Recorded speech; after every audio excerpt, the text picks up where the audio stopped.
आज मैं आपसे एक सवाल पूछना चाहूँगा। क्या आप अपने ही मोबाइल से अपने आप को कॉल कर सकते हैं? आपको अपने आप को कॉल करना है अपने ही मोबाइल से। क्या आप ऐसा कर सकते हैं? अब आप ये सोच रहे होंगे ये मैं कैसा मज़ाक कर रहा हूँ, ये मैं कैसा सवाल पूछ रहा हूँ? हम ऐसा नहीं कर सकते। हम अपने ही मोबाइल से अपने आप को कॉल नहीं कर सकते क्योंकि हमारे पास रिकर्सिव फीचर नहीं है। तो हम अपने आप को कॉल नहीं कर सकते। बट सी प्रोग्रामिंग में ऐसा एक फीचर है जिसको हम कहते हैं रिकर्शन। रिकर्शन फीचर की हेल्प से कोई फंक्शन अपने ही आप को कॉल कर सकता है। मतलब ये ऐसा ही हुआ कि कोई व्यक्ति किसी काम को करने के लिए अपने आप को ही बुला रहा है। ऐसा ही सी प्रोग्रामिंग में फंक्शंस के साथ होता है कि कोई फंक्शन एक पर्टिकुलर टास्क को परफॉर्म करने के लिए अपने आप को ही बार बार कॉल करता है।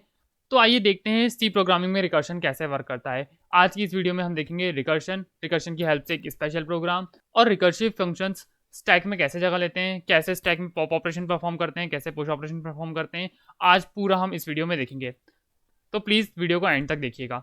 आपका बहुत बहुत स्वागत है कोडिंग हॉल्ट यूट्यूब चैनल में। और इस वीडियो पर हम सी प्रोग्रामिंग से जुड़े हुए कई वीडियो प्रेजेंट में देख रहे हैं। तो चलिए शुरू करते हैं। सबसे पहले देखते हैं रिकर्शन की definition. Recursion function oriented programming या प्रोसीजर ओरिएंटेड प्रोग्रामिंग मतलब सी प्रोग्रामिंग का एक स्पेशल फीचर है जिसके अंदर फंक्शन खुद को ही कॉल कर सकता है। या तो ये डायरेक्टली कॉल करता है या इनडायरेक्टली, लेकिन एक फंक्शन अपने आप को ही कॉल करता है। अगर कोई फंक्शन बार बार अपने आप को ही कॉल करता है तो इस फंक्शन को हम बोलेंगे recursive function. It is also called circular definition. अब यहाँ पर आज हम देखेंगे रिकर्शन की हेल्प से एक स्पेशल प्रोग्राम। हमें एक प्रोग्राम लिखना है किसी भी नंबर का फैक्टोरियल कैलकुलेट करने के लिए रिकर्शन फीचर की हेल्प से। सबसे पहले ये देखते हैं कि फैक्टोरियल क्या होता है, कैसे कैलकुलेट होता है, उस हिसाब से अपना हम लॉजिक बिल्ड करेंगे। तो यहाँ पर फैक्टोरियल क्या होता है, हम एक एग्जांपल देखते हैं। अगर मुझे 4 का फैक्टोरियल कैलकुलेट करना है तो मुझे 4 से पहले आने वाली सभी डिजिट का मल्टीप्लाई करना पड़ेगा 1 तक। मतलब 4 का मल्टीप्लाई करना पड़ेगा, 4 से छोटी डिजिट 3 का मल्टीप्लाई भी करना पड़ेगा, 3 से छोटी 2 का और 2 से छोटी डिजिट 1 का। 1 तक मुझे मल्टीप्लाई करना है और 24 फाइनल आंसर होगा हमारा 4 का फैक्टोरियल। चलिए इस प्रोग्राम को बनाते हैं कोड ब्लॉक्स की स्क्रीन पर। पहले इस प्रोग्राम को मैं सिंपल फंक्शन में लूप का यूज करके बताऊंगा, उसके बाद में उसी में चेंजेस करके उसे रिकर्शन की हेल्प से बना दूंगा। यहाँ पर हम एक वेरिएबल ले लेते हैं इंट ए। हम यूजर को एक मैसेज देते हैं कि एंटर अ नंबर। आप एक नंबर एंटर करिए जिसका आप फैक्टोरियल कैलकुलेट करना चाहते हैं। स्कैनफ फंक्शन की हेल्प से हम इसको ए में स्टोर करवा लेंगे। यहाँ हम दे देते हैं ए वेरिएबल का एड्रेस। तो जो भी यूज़र नंबर एंटर करेगा वो ए वेरिएबल में स्टोर हो जाएगा। उसके बाद हम एक फैक्ट नाम का वेरिएबल लेंगे जिसमें हम फैक्टोरियल को कैलकुलेट कर लेंगे। तो हम इस वेरिएबल को डिक्लेयर भी कर देते हैं कि एक फैक्ट नाम का हम वेरिएबल लेंगे जिसमें हम फैक्टोरियल की वैल्यू स्टोर करवा लेंगे। और हम फैक्टोरियल का प्रोग्राम बनाएंगे दूसरे फंक्शन में। सपोज उसका नाम रखेंगे हम फॉर रिकर्शन, और इस फंक्शन को हम कॉल कर देंगे और ए को हम एज एन आर्ग्यूमेंट पास करेंगे। ए को हमने एज एन आर्ग्यूमेंट पास कर दिया। अब यहाँ पर एक प्रिंटफ स्टेटमेंट, जो भी रिक फंक्शन ने रिटर्न किया है वो फैक्ट वेरिएबल में स्टोर हो चुका है, तो हम यहाँ से प्रिंट करवा देंगे। हम लिखेंगे factorial of given number is %d और इसकी वैल्यू हमें लेना है फैक्ट नाम के वेरिएबल से। ये हमारा मेन फंक्शन बनके तैयार।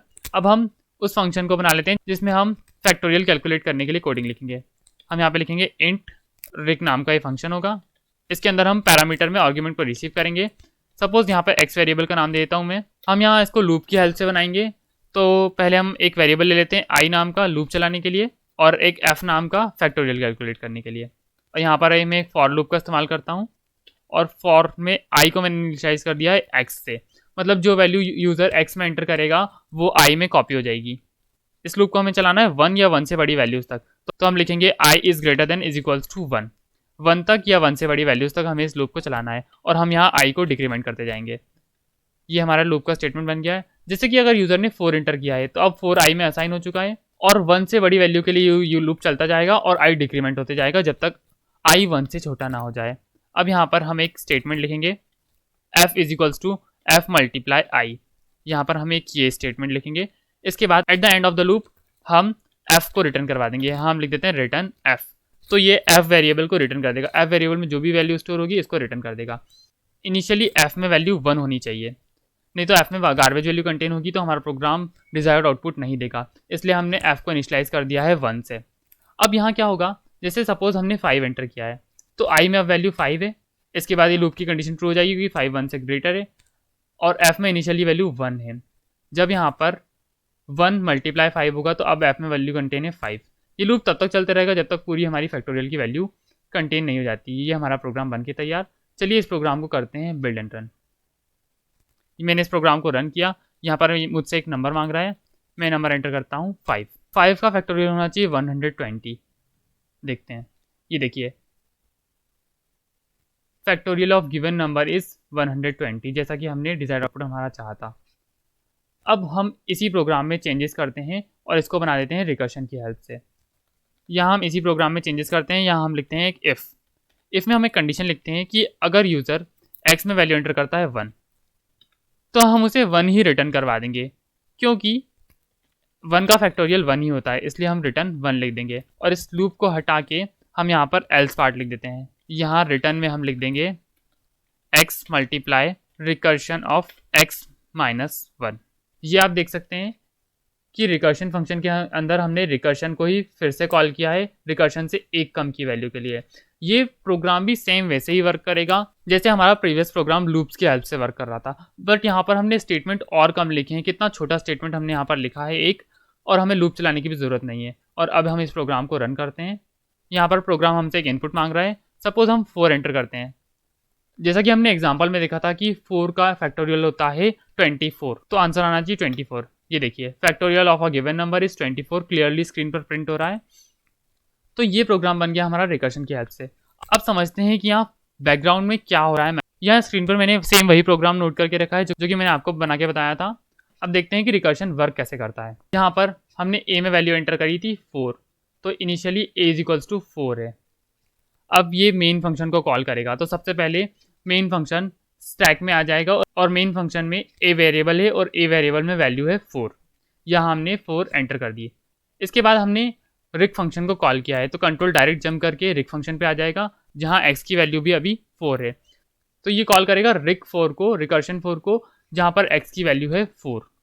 अब ये फंक्शन एग्जीक्यूट होगा, क्योंकि x 1 के इक्वल नहीं है इसलिए ये स्टेटमेंट जंप हो जाएगा और एल्स का पार्ट चलेगा। यहाँ होगा x multiply recursion of x minus 1, मतलब 4 मल्टीप्लाई रिकर्शन ऑफ 4 माइनस 1।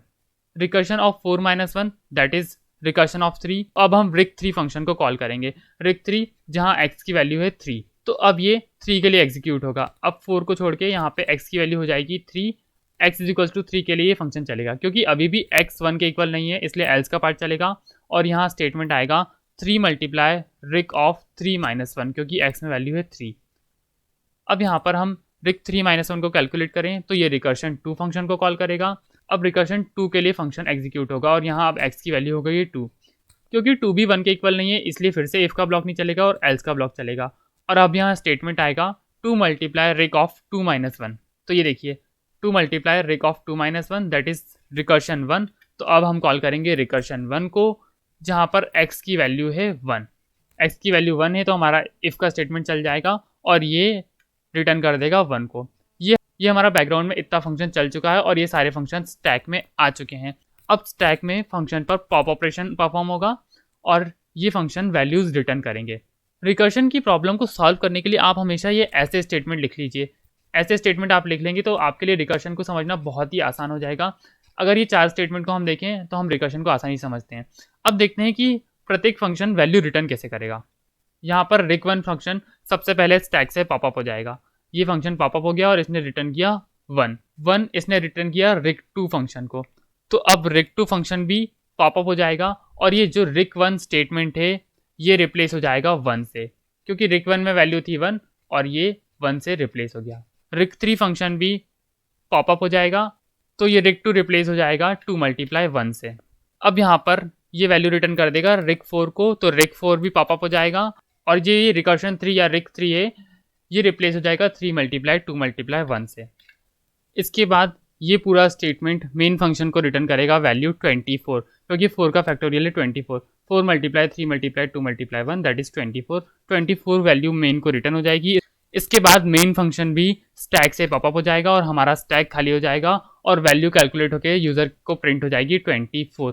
तो इस वे में रिकर्शन वर्क करता है। तो रिकर्शन प्रॉब्लम को समझने के लिए आपको ये इन स्टेटमेंट्स को अच्छे से लिखना पड़ेगा और इनकी हेल्प से आप आसानी से कैलकुलेट कर सकते हैं। रिकर्शन एक बहुत ही बेहतरीन फीचर है सी प्रोग्रामिंग का। रिकर्शन फीचर की हेल्प से हम किसी भी प्रोग्राम को बहुत छोटे कोड में ही सॉल्व कर सकते हैं। अगर हमें समझना है तो रिकर्शन के बेसिक और रिकर्शन स्टैक में वह कैसे वर्क करता है।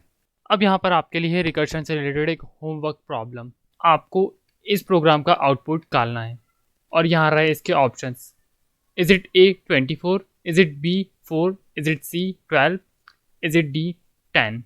वीडियो को पॉज करिए, इस प्रोग्राम को सॉल्व कीजिए और आंसर कमेंट बॉक्स में कमेंट कर दीजिए।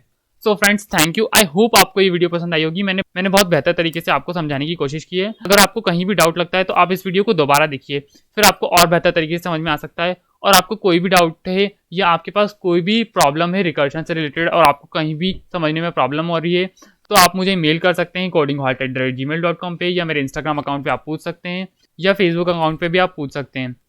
रिकर्शन से जुड़ी हुई कोई भी प्रॉब्लम हो या सी प्रोग्रामिंग के किसी भी टॉपिक से जुड़ी हुई कोई भी प्रॉब्लम है तो आप मुझे वो डाउट आपका भेज सकते हैं। अगर आपको ये वीडियो पसंद आई हो तो वीडियो को लाइक करिए और कोडिंग हॉल चैनल को सब्सक्राइब करिए ताकि सी प्रोग्रामिंग आप बहुत बेहतर तरीके से सीख सकें। और सी प्रोग्रामिंग से जुड़ी हुई मैं हर एक बेसिक टॉपिक की वीडियो लाते रहता हूँ चैनल पे, तो प्लीज़ आप इसको सब्सक्राइब कर लीजिए। Thank you so much.